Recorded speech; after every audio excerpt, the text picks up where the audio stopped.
Yo'q dedimi, bo'ldi bir marta. Nima qilib o'zini пришла в тот день спросила hammasidan so'ramabdi. Hammasini familiyasini o'qib so'rabdi 7 ta bolani. O'zi remotga nima uchun pul yig'ilyapti, bo'pti. Savol sizga. Remotga ham bo'pti, siz Yo'q, men bermayman emas. Yo'q. Men o'zim uchun kelmadim. Men beraman. Men shu pulni beraman, lekin menga gap bolalar o'tiribdimi? Yo'q, bolalar o'tiribdi, lekin davlat o'zi remont qilib beramiz degan-ku. Davlat remont qilib berdi.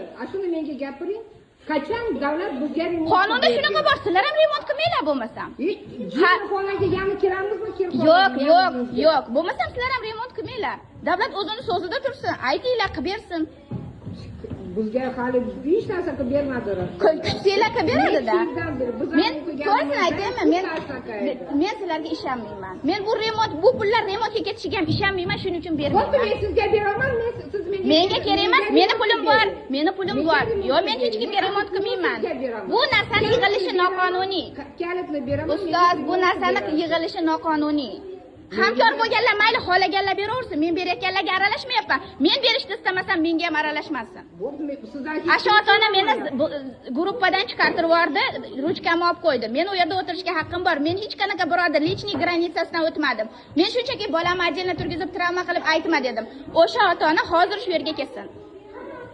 Kim shu? Ko'rsatdimmi sizga profilini?